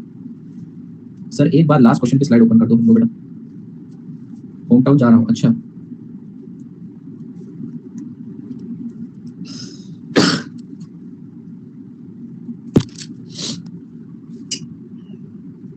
आप चलोगे? कहाँ से है तू? सर वीडियो काय का वीडियो? अरे तेरा होम टाउन बना दे Etawah. Sir BCom first year exam skip कर second year first and second एक साथ दे सकते हैं? हाँ बैकलॉग लगता है, कर तो सकते हैं। बारिश का वीडियो मैं सोच रहा हूँ लाइव जाऊंगा। और स्टाफ रखा है, अच्छा 2 स्टाफ रखा है इसी काम के लिए। चलिए ना, और ये सेटअप 2 मिनट में पॉज हो जाता है, कुछ नहीं होता प्रॉब्लम। तो बारिश का वीडियो देखिए, मेरा घर किसी रिसोर्ट से कम नहीं लगता, इसलिए मैं बनाता हूँ उसकी फोटो हमेशा। अच्छा है मेरा घर 80 के टेबल पे है। देख ले स्किप करने का मन करते। चल हो गया क्या बेटा? ध्यान देना बेटा, बेटा सुनो बेटा, ऐसा भी तो हो सकता है ना, ध्यान देना सब बच्चों, ऐसा भी तो हो सकता है ना आपका WDV 131.072 बचा है। ऐसा भी हो सकता है कि आपका एसेट 0 रुपीस में सेल हो, रेसिडुअल वैल्यू 0 हो। ऐसा भी हो सकता है बेटा उसकी रेसिडुअल वैल्यू 100 हो। ऐसा भी हो सकता है उसकी रेसिडुअल वैल्यू 131.072 हो। ऐसा भी हो सकता है उसकी रेसिडुअल वैल्यू 150 हो। तो बेटा 4 रिस्पेक्टिव केसेस बन सकते हैं। अभी हमने तो ऐसा अज्यूम किया कि 0 वाला केस है, तो अब देखना है इसको सिस्टमैटिकली कैसे समझते हैं, एकदम दिमाग में फिट हो जाए। जरा ध्यान देना बेटा, क्या मेरे एसेट के 131.072 चार्ज करने रह गए थे? बोलो हाँ, चार्ज करने रह गए थे बेटा। फिर मैंने इसमें लेस किया रियलाइजेबल वैल्यू। पहले केस में रियलाइजेबल वैल्यू कितनी आई? 0। तो भैया मुझे लॉस कितने का हुआ? लॉस हुआ 131.072 का। इसके ऊपर टैक्स बेनिफिट कितना मिलेगा बेटा 50% के हिसाब से? बेटा 65.928 है ना, 65.536 का बेनिफिट मिलेगा। ट्रीटमेंट क्या रहेगी साहब? ये वाला जो अमाउंट है इसे लास्ट ईयर में कैश फ्लो में ऐड कर दूंगा बेटा। Money saved is money earned, पैसा बचाना पैसा कमाने के बराबर है। तो आपने इतने टैक्स की बचत करी, it is as good as money earned, यहां पर ऐड हो गया। और बेटा ये एसेट 0 रुपीस में बिका है, ये एसेट 0 रुपीस में बिका है, तो भैया 0 रुपीस भी ऐड कर दूंगा। बोलो ना हाँ, बात सही है ना, मेरे पास 0 रुपीस भी आए और टैक्स बेनिफिट भी आए। दूसरा केस देखो अच्छे समझ में आएगा। दूसरा केस, मान लो मेरा एसेट का WDV 131.072, मैंने एसेट बेच दिया 100 रुपए में। बेटा कितना रेसिडुअल वैल्यू रहेगी? क्या 31.072। अब बेटा ऑफिसर क्या बोलेगा? ऑफिसर बोलेगा कि भैया तुम्हारा तो नेट में कुल मिला के 31.072 का ही खर्चा ऐसा हुआ है जो तुम्हें चार्ज करने को नहीं मिला है, तो इसके ऊपर 50% ले लो, दैट इज 15.536। तो अब जरा ध्यान देना, इस वाले केस में क्या होगा, मैं सारे केस लिखवा दूंगा। इस वाले केस में 116.384 तो आएगा ही आएगा, प्लस ये आएगा बेटा 15.536 प्लस बेटा 100 रुपए में एसेट बिका वो भी तो आएगा। बात समझ में आ रही है आपको? तो थोड़ा दिमाग लगाओ तो बहुत आसान है ये। तीसरा केस बेटा, तीसरा केस एसेट 131.072 बिक भी गया 131.072, कोई लॉस हुआ क्या? नहीं। कोई टैक्स बेनिफिट आएगा क्या? नहीं। तो बेटा इस वाले केस में क्या करेंगे? 116.384 plus no tax benefit plus 131.072 का इनपुट, जो बिका है वो भी तो पैसा आया ही है। लास्ट वाला केस डिस्कस करते हैं बेटा। लास्ट वाले केस में 131.072 का एसेट है, आपने 150 में बेच दिया बेटा। क्या आप लोगों को इस बार गेन हो गया?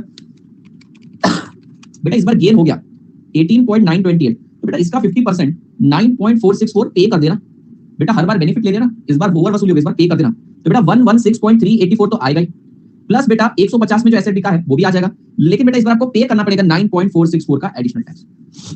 तो ऐसे चारों में से कोई एक केस उत्पन्न हो सकता है।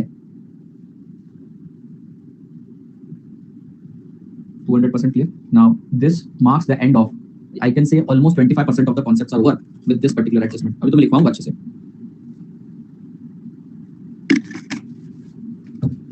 Students find it difficult and it is little difficult undoubtedly, पर step by step clear करेंगे तो सब समझ में आ जाएगा। ओ जी क्लियर है, क्लियर है, क्लियर है। बर्फ की 2 सिल्लियां रख लो और क्लियर हो जाएगा। 2 सिल्लियां रखना बर्फ की।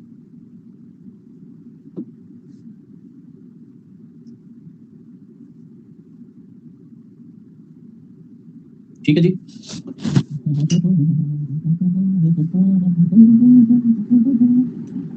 चलिए, बत्रा सर के पास बिटकॉइन है इसलिए वो देते हैं, जिसके पास जो होता है वही दे सकता है। मनी हाइस्ट कोरिया आया है, क्या वो मनी हाइस्ट जैसा ही है? मतलब उसके अंदर स्क्रिप्ट चेंज करिए क्या कुछ, या तुमने भी देखा नहीं? मैं तो सबसे डिप्रेसिंग शो देख रहा हूँ अभी, ओजार्क। ओजार्क देख रहा हूँ मैं, इतना स्लो शो है, इतना स्लो, इतना ठुल्ला शो है, मैं क्या बताऊँ। मैंने सीजन 2 एपिसोड 1 देखा, आज मनी हाइस्ट सीजन 3।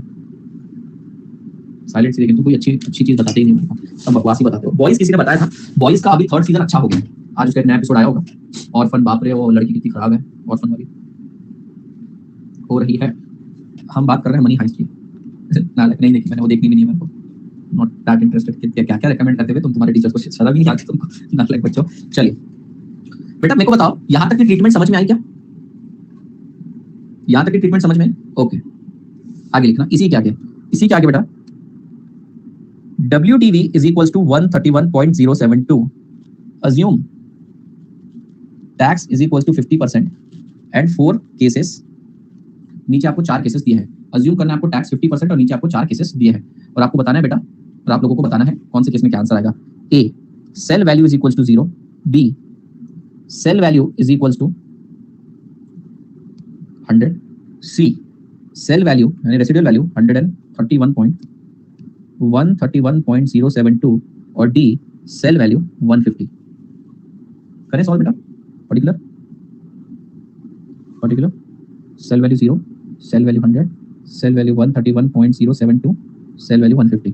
ठीक है भैया, WDV बताओ कितना है? 131.072, 131.072, 131.072 एंड 131.072। ठीक है, यहाँ तक हो गया। Less cell value 0, 100, 131.072, 150। बैलेंस कितना बच रहा है? बैलेंस की जगह मैं लिखता हूँ loss oblique gain, 131.072, 31.072, 0, 18.928। Tax benefit oblique tax payment 65.5, 36, 15.536, 0, 9.464। Treatment क्या दोगे बेटा? ट्रीटमेंट दोगे आप ईयर 5 का 116.384, 116.384 plus sale value 0 plus tax benefit 65.536। दूसरे केस में 116.384, सेल वैल्यू 100 रियलाइज हो जाएगी और बेटा 15.536 का गेन। तीसरे वाले केस में बेटा 116.384, 131.072, 0, 116.384, 150 लेस 9.464। बेटा इसमें से कोई एक केस हो सकता है, ठीक है, इसमें से कोई एक केस हो सकता है, सारे नहीं। 181.92, क्या दूसरे वाले का 231.92 है?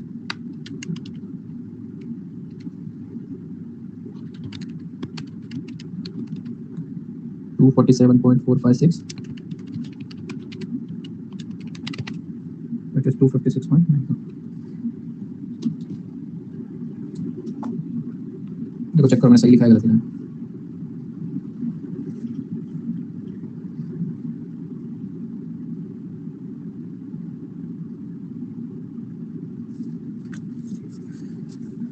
ठीक है, चलिए बेटा आपको समझ में आया क्या डेप्रिसिएशन का मतलब क्या है? इसमें ब्लॉक ऑफ एसेट कॉन्सेप्ट होता है जो कि मैं बाद में लूंगा, ब्लॉक ऑफ एसेट वाला कॉन्सेप्ट जो है बाद में लूंगा बेटा। एक बार डेप्रिसिएशन को समराइज करते हैं, ठीक है, डेप्रिसिएशन को समराइज करते हैं, ध्यान दीजिएगा। तैयार हो बेटा समझने के लिए? बेटा हम लोग पढ़ रहे हैं chapter of capital budgeting. Capital budgeting का बेसिकली मतलब होता है, तैयार हो बेटा समझने के लिए? बाद में लूंगा बेटा। एक बार डेप्रिसिएशन को समराइज करते हैं, ठीक है, डेप्रिसिएशन को समराइज करते हैं, ध्यान दीजिएगा। तैयार हो बेटा समझने के लिए? बेटा हम लोग पढ़ रहे हैं chapter of capital budgeting. Capital budgeting का बेसिकली मतलब होता है इन्वेस्टमेंट डिसीजन, इन्वेस्टमेंट करना या नहीं करना। इसके लिए सबसे इंपॉर्टेंट पहलू है कैश फ्लो, ठीक है, सीफैट, कैश फ्लो आफ्टर टैक्स। सीफैट निकालने के लिए हम लोगों को क्या करना पड़ता है? डेप्रिसिएशन का एडवांटेज लेना पड़ता है। पहले डेप्रिसिएशन कैलकुलेट करके उसको लेस करते हैं, बाद में हम उसको ऐड करते हैं, ठीक है। Will have to show this treatment in exam. Yes, एक ट्रीटमेंट होगी, एक तो दिखानी पड़ेगी ना बेटा। ये इतना सब कुछ नहीं दिखाना पड़ेगा आप लोगों को, मैं बताता हूँ कितना दिखाना पड़ेगा आपको, सिर्फ इतना दिखाना पड़ेगा एग्जाम में। ये तो मैंने इसको एक सेपरेट क्वेश्चन की तरह बना दिया है, पूछो बेटा। अभी करेंगे ना हम ऐसे क्वेश्चन, समझ में आ जाएगा। सर 150 वाले में लॉस आया है, उसमें से टैक्स लेस क्यों किया है और बाकी में ऐड क्यों किया? बेटा 150 वाले में फायदा हो रहा है, बेटा 150 वाले में फायदा हो रहा है। तेरा WDV कितना है तू सोच ना, तेरा एसेट की रेसिडुअल वैल्यू कितनी बची? 131 पॉइंट। समझ में आ गया क्या? चल समझ गए। सर लास्ट वाला जो आंसर निकाला है उसको क्या बोलते हैं? ये बेटा ये क्वेश्चन का एक पार्ट है। देख हमें कैश फ्लो निकालना है, हमको निकालना है ये ईयर ऑन ईयर। तुमको year on year, year 1, year 2, year 3, year 4 ये सारी तो ट्रीटमेंट आ गई, लेकिन उसके बाद रेसिडुअल वैल्यू जो है उसको कहां पे डालना वो मैंने सिखाया। फिर टैक्स बेनिफिट हो रहा है, टैक्स लॉस हो रहा है, वो सिखाया। तो भैया कौन कौन से केसेस बन सकते हैं? हो सकता है रेसिडुअल वैल्यू 0 हो और टैक्स बेनिफिट इतना हो सकता है रेसिडुअल वैल्यू इतना हो और टैक्स इतना हो सकता है रेसिडुअल वैल्यू इतना हो टैक्स का बेनिफिट कुछ नहीं हो सकता है रेसिडुअल वैल्यू इतनी और आपको टैक्स का इतना पेमेंट करना पड़े। तो मल्टीपल केसेस बता दिया मैंने, ठीक है। हो सकता है यहाँ पे कुछ तो भी residual value plus tax benefit है, तो कब क्या कितना आएगा मैंने ये बताया। आइदर ऑफ द केसेस में किसी ना किसी केस में ऐसा होगा। Good evening sir, I want to join your batch for May 23, can you please tell me? You can join this batch right away, मतलब आज से ही कर सकते थे आप, आज से ही आप कर सकते थे, कैब बच कर सकते थे। हाँ, May 23 वालों को भी 2 बार पढ़ लेगा वो, अब जल्दी स्टार्ट किया तो जल्दी पढ़ लेगा। अच्छा Dedipya, is it the case that you have just cleared your CA foundation? Is it this case? Cleared मतलब you have just appeared for your CA foundation. हाँ, yes sir, just तो बेटा it is not the right time. If you want to study, then you can start with economics, but not with this subject. No, because now the student already know the interlinkage between costing and all. ठीक है, so you stay tuned for keep follow me बेटा, आप follow कर लीजिए। I'll keep you posted. Economics is going to start soon by mid of this month. कल खत्म हो, थोड़ा चिल मार जीवन में। हाँ जी बेटा, तो भैया we were in capital budgeting investment decision, we want to calculate cash flow. बेटा कैश फ्लो निकालते टाइम हम पहले डेप्रिसिएशन को लेस करते हैं, बाद में ऐड क्यों करते हैं? बेसिकली हमें डेप्रिसिएशन चाहिए ही नहीं था, हमें डेप्रिसिएशन एक कैश एक्सपेंडिचर है ही नहीं, इसलिए कैश फ्लो में चाहिए नहीं था, बट उसका टैक्स बेनिफिट हो रहा था, इसलिए पहले उसको लेस करते थे, बाद में उसे ऐड करते थे। एसएलएम के केस में कोई तकलीफ नहीं है, हम नॉर्मल कैलकुलेशन करते थे, ईयर 1 2 3 4 5 नॉर्मल कैलकुलेशन करते हैं, और बेटा वहां पे एंड में जो आरवी रेसिडुअल वैल्यू है वो हम लास्ट ईयर ऐड कर देते थे, बराबर है कि नहीं? बेटा अगर एसेट तुम्हारा 150 रुपए में बिक गया तो तुम लास्ट ईयर में 150 रुपए लिखोगे कि नहीं लिखोगे? लिखोगे। बट बेटा एसएलएम के अलावा डब्ल्यूडीवी तो मेथड है। डब्ल्यूडीवी में समस्या क्या है? डब्ल्यूडीवी में एसेट कभी भी पूरी तरीके से डेप्रिशिएट नहीं होता है। तो मान लो तुम्हारा एसेट 131.072 का बचा, अब इसमें भी 4 केसेस उत्पन्न होकर आ जाएंगे। एसेट 0 में बिका, 100 में बिका, 131.072 एग्जैक्ट में बिका या ज्यादा रेट में बिका। अब बहुत सिंपल सी बात है, आपने year 1 year 2 year 3 year 4 year 5 का सीपैट निकाल लिए, लिख लिया उसको, बराबर है? बेटा ये आरवी क्या ये रेसिडुअल वैल्यू है, रियलाइजेबल वैल्यू क्या, ये भी लिख देना चाहिए मुझे। देखो मैंने बराबरी से लिख दिया था बेटा 0 100 131 150। बेटा आपको देखो ना, आपने पूरी कैलकुलेशन किया, लास्ट ईयर तो आएगा ही आएगा, लास्ट ईयर तो आएगा ही। अब बेटा एसेट जितने में बिकेगा वो अमाउंट भी आएगा, मतलब 0 में बिकेगा तो 0 आएगा, 100 में बिकेगा तो 100 आएगा, 131 में बिकेगा तो इतना आएगा, इतना आएगा। बट 0 में बिकेगा तो एक समस्या है, क्या 131.072 की रेसिडुअल वैल्यू है, 0 में बिक रहा है, बेटा इतना कैपिटल लॉस हो गया। इस कैपिटल लॉस पे टैक्स बेनिफिट 65.536 आप बोलोगे मेरे को बेनिफिट दो। देखो ऐसा केस हो सकता है कि भैया आपने ईयर 5 में कुछ कमाया, रेसिडुअल वैल्यू 0 ऐड करी और आपको लॉस हो गया, तो आप उस पे टैक्स बेनिफिट मांगोगे, मांगिए। हो सकता है बेटा आपका रेसिडुअल वैल्यू 131.072 है, 100 रुपए में एसेट बेच दिया, तो 100 रुपए आप इनफ्लो में लिख दोगे, कैश फ्लो में लिख दोगे, लेकिन अभी भी लॉस रह गया बेटा, इतना लॉस रिकवर नहीं कर पाए, इसका तुम टैक्स बेनिफिट मांगोगे 15.536। हो सकता है बेटा तुम्हारा एसेट 131.072 में एग्जैक्ट बिक जाए, ऐसे समय बेटा तुमको कोई लॉस नहीं है तो तुम्हें कोई टैक्स बेनिफिट नहीं मिलेगा, ये वाला अमाउंट बस तुमने बेच के रियलाइज करे तो 131.072 तुम रिकॉर्ड कर दोगे। हो सकता है तुमने 150 में एसेट बेच दिया तो तुम लास्ट ईयर में 150 इनफ्लो में लिख देना, पर बेटा 131.072 का एसेट 150 में बेचोगे, 18 पॉइंट समथिंग का गेन होगा, उस पर टैक्स पे करवाएंगे। सो कोई ना कोई एक केस तो आएगा, not all but any. Did you get my point?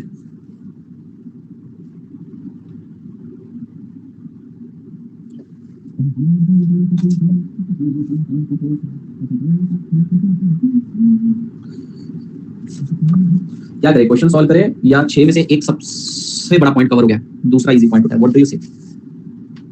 बचे हुए पॉइंट तो जुग जुग खत्म हो गए, पॉइंट ले ले, क्वेश्चन ले ले। क्वेश्चन करोगे तो भी टाइम नहीं लगेगा, क्योंकि क्वेश्चन के अंदर ना जो फिगर्स थे वो मैं ऑलरेडी यहां पर लिख चुका हूं, क्वेश्चन के अंदर ऑलरेडी ये फिगर्स लिख चुका हूं मैं। काम करते क्वेश्चन कल करते हैं फिर, ठीक है? अभी पॉइंट्स लिखवा देता हूं। चल बताओ मेरे को दूसरा पॉइंट कौन सा लिखवाया मैंने? दूसरा पॉइंट कौन सा लिखवाया था मैंने? पॉइंट से लिख लो। मैं आपको पहले ही बता दूं, आप यहां पर पॉइंट्स लिख भी लो, लेकिन जब तक उसका करस्पॉन्डिंग क्वेश्चन तुम्हारी आंखों के सामने नहीं आएगा ना, तब तक कुछ चीजें नहीं समझ में आएगी। ठीक है? एक्सक्लूजन ऑफ फाइनेंशियल प्रिंसिपल ये बड़ा पॉइंट है, थोड़ा सा, इतना भी बड़ा नहीं है, एक्सप्लेनेशन के लिए बड़ा है, सॉल्यूशन के लिए तो आपको एक्सक्लूड ही करना है, मतलब कैलकुलेशन के time you have to neglect that particular amount और उसको समझाना पड़ेगा। चलिए हम संक कॉस्ट की बात करते हैं, let's calculate sunk cost, let's understand the meaning of sunk cost. लिखिए बेटा संक कॉस्ट। अच्छा बेटा, बेटा कैपिटल बजटिंग कब के लिए किया जाता है? फ्यूचर के लिए या पास्ट के लिए? फ्यूचर के लिए, मतलब उसका पास्ट से कोई लेन देना नहीं है। तो बेटा संक कॉस्ट का मतलब होता है, sunk cost is the cost which is incurred in the past and irrelevant for decision making. ठीक है? संक कॉस्ट एक ऐसी कॉस्ट रहती है बेटा जो मैं पास्ट में इनकर कर चुका हूं और वो डिसीजन मेकिंग के लिए इररिलेवेंट है and we shall ignore it. Sir कैसे टाइप के खर्चे होते हैं सुनना। बेटा मान लो मुझे एक पर्टिकुलर प्रोजेक्ट कंसीडर करना है, मुझे एक पर्टिकुलर प्रोजेक्ट कंसीडर करना है कि भैया इस प्रोजेक्ट को मैं अंडरटेक करूं, यानी weather I should by this project, weather I should invest in this project और नॉट। मुझे समझ में नहीं आ रहा तो मैंने क्या किया, मार्केट सर्वे करवाया, मैंने मार्केट सर्वे करवाया। अब वो मार्केट सर्वे करने के लिए मुझे 1 लाख रुपए की फीस पे करनी पड़ी, सर्वे फीस, प्रोफेशनल फीस। अब आप मुझे बताइए, ये 1 लाख रुपए अगर मेरा प्रोजेक्ट रिजेक्ट होता है तो भी मुझे देना पड़ेगा, मतलब प्रोजेक्ट में बोला नहीं आपके प्रोजेक्ट में दम नहीं है, सर्वे रिपोर्ट में आता है कि आपके प्रोजेक्ट में दम नहीं है, फिर भी मुझे देना पड़ेगा। और अगर मान लो मेरा प्रोजेक्ट सिलेक्ट होता है कि हाँ भैया ये प्रोडक्ट को बहुत डिमांड है, आप बिंदास लॉन्च करो, तो भी मुझे पे करना पड़ेगा। मतलब कुल मिला के अब मेरा आगे का जो डिसीजन है वो ये 1 लाख रुपए के ऊपर डिपेंडेंट नहीं है। ये 1 लाख रुपए तो एनीवेज जाने ही वाले, क्या चले गए, ये तो लाख रुपए चले गए। अब अगर मेरे को डिसीजन लेना है तो आगे के बेनिफिट और आगे की कॉस्ट को ध्यान में रखते हुए करना है। तो वेरी सिंपल है, अगर कोई कॉस्ट मैं पास्ट में इनकर कर चुका हूं बेटा, अब वो इररिलेवेंट डिसीजन मेकिंग के लिए। अब भैया मुझे आगे के होने वाले गेन और आगे के होने वाले लॉसेस को देखना पड़ेगा, यानी कि जो कॉस्ट पास्ट में इनकर हो चुकी है, ऑल्दो वो मेरी जेब से गई है बेटा, but now it is irrecoverable. पर अगर मान लो ऐसा होता अगर मान लो ऐसा होता कि भैया अगर आपका प्रोजेक्ट सिलेक्ट होता है तो हम आपसे पैसे लेंगे, प्रोजेक्ट रिजेक्ट होता है तो हम आपसे पैसे नहीं लेंगे, तो बेटा ये वाला जो लाख रुपए का खर्चा है ये आपके प्रोजेक्ट की एक्सेप्टेबिलिटी रिजेक्टेबिलिटी पे डिपेंडेंट है, तो आपको उसको कंसीडर करना चाहिए। समझ रहे हैं आप मेरी बात? तो अगर कोई एक ऐसी कॉस्ट है बेटा जो पास्ट में इनकर हो चुकी है, वो कॉस्ट अब आपके डिसीजन के कारण वेरी नहीं होने वाली, so now it has become irrelevant for purpose of calculation, ignore that and move it. पर बेटा मान लो आपको 1 लाख रुपए लगने ही वाले। देखो कई बार हमारे साथ ऐसा होता है, सर मैं रिकॉर्डेड लेक्चर देखता हूं, अभी स्टार्ट किया, आपके नोट्स कैसे मिलेंगे प्लीज प्रोवाइड लिंक। आप मैसेज कर दो 7410134858 पर, 7410134858, 7410134858 मिल जाएगा। अम्यूजमेंट पार्क में जाना है और हमने उसकी टिकट पहले से ही लेके रख ली है, अब बेटा आप जाओ नहीं जाओ अब इररिलेवेंट है सारी चीजें, अब वो खर्चा तो हो चुका है, अब पछतावे क्या फायदा बेटा जब चिड़िया चुग गई खेत ऑलरेडी दे चुके हैं। पर मान लो बेटा आप अम्यूजमेंट पार्क में जाओगे तो आपको पैसे लगेंगे, नहीं जाओगे तो नहीं लगेंगे, ऐसे समय वो इंपॉर्टेंट है डिसीजन मेकिंग के लिए। समझ रहे हैं आप मेरी बात? यस। तो सम कॉस्ट को क्या करना है? इग्नोर। लिखिए sunk cost is the cost incurred in past and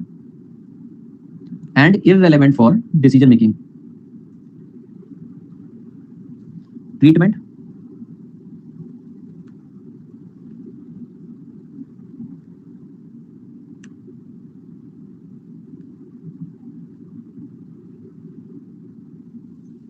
समझिए, इग्नोर। ठीक है, ट्रीटमेंट क्या है बेटा? Treatment is ignore. Example, suppose you पे 1 lakh for survey of your product. Now, even if project is rejected, you shall pay the amount. This 1 lakh is now irrelevant for decision making. Hence, ignore. बेटा पूरे के पूरे syllabus के अंदर एक बार ये सम cost का कॉन्सेप्ट आएगा, क्लियर कट यही लैंग्वेज लिखी रहेगी कि 1 लाख रुपए आपने प्रोजेक्ट रिपोर्ट के लिए दिए, फिर भी बच्चा उस पॉइंट को इग्नोर नहीं करेगा। लिख दिया वो तो लिखना ही था ना।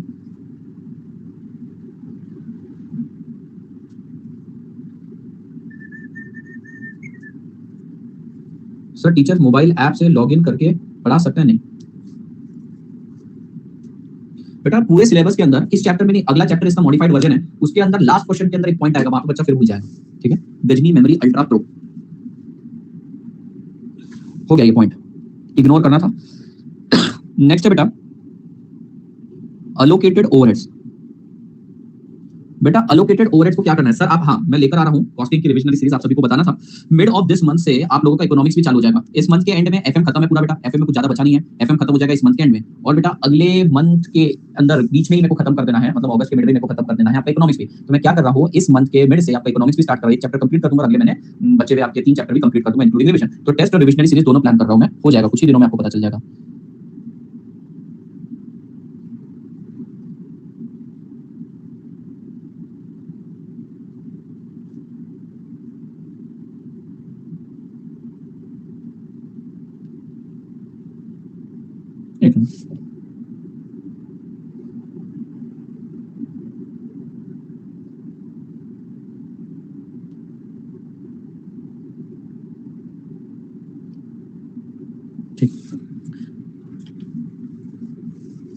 होगी ना बेटा, मैंने लिख के रखा हुआ है, आज ही मैंने लिख के रखा था यहाँ पर, देखो ऐसा नहीं मैं भूल गया हूँ। ऊपर कोने कोने में लिखा टेस्ट और टाइम, टेस्ट हो जाएगी आपकी 2-3 दिन, वेडनेसडे के आसपास टेस्ट हो जाएगी।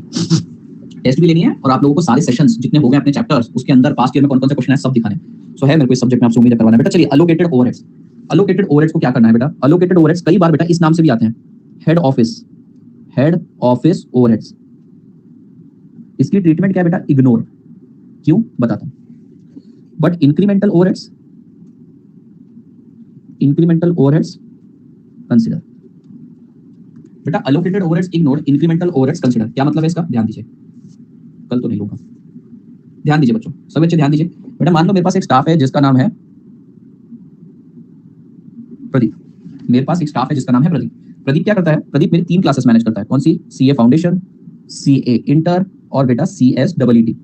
और वो मुझसे कितने रुपए लेता है? वो मुझसे लेता है 12,000 रुपए। तो मैंने जस्ट फॉर अकाउंटिंग पर्पस जब मैं फाउंडेशन से मिलने वाली प्रॉफिटेबिलिटी कैलकुलेट करता हूं, मैं यहाँ पे 4,000 का खर्चा डाल देता हूँ, यहाँ पर भी 4,000 का रिकॉर्ड कर देता हूँ, यहाँ भी 4,000 का रिकॉर्ड कर देता हूँ। अभी सडनली मुझे एक इंक्वायरी आई कि सीएमए फाउंडेशन भी स्टार्ट करना है, तो मैंने इसे बोला कि भैया मेरे सीएमए फाउंडेशन की क्लास भी तू सेट कर दिया कर, सीएमए फाउंडेशन।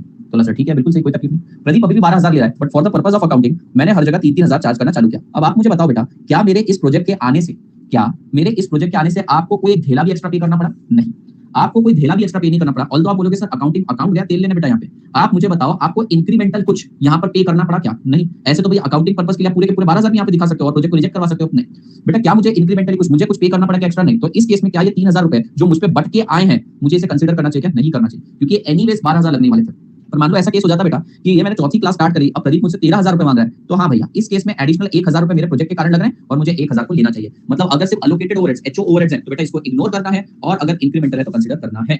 बात समझ में? 3 पॉइंट हो गए बेटा, आपने समझ ही लिया होगा कि डेप्रिसिएशन बढ़ा था। इसके बाद बेटा फाइनेंस कॉस्ट को भी एक्सक्लूड करना है, ये तीनों एक्सक्लूजन वाले पॉइंट है। सन कॉस्ट को एक्सक्लूड करना है, अलोकेटेड ओवरहेड्स को एक्सक्लूड करना है, फाइनेंशियल कॉस्ट को एक्सक्लूड करना है, बस अपॉर्चुनिटी कॉस्ट और वर्किंग कैपिटल बताना रहेगा। कल का लेक्चर इंपॉर्टेंट है, कल के लेक्चर के अंदर मैं आप लोगों को कैंपस टेक्निक्स भी सिखाना चालू कर दूंगा।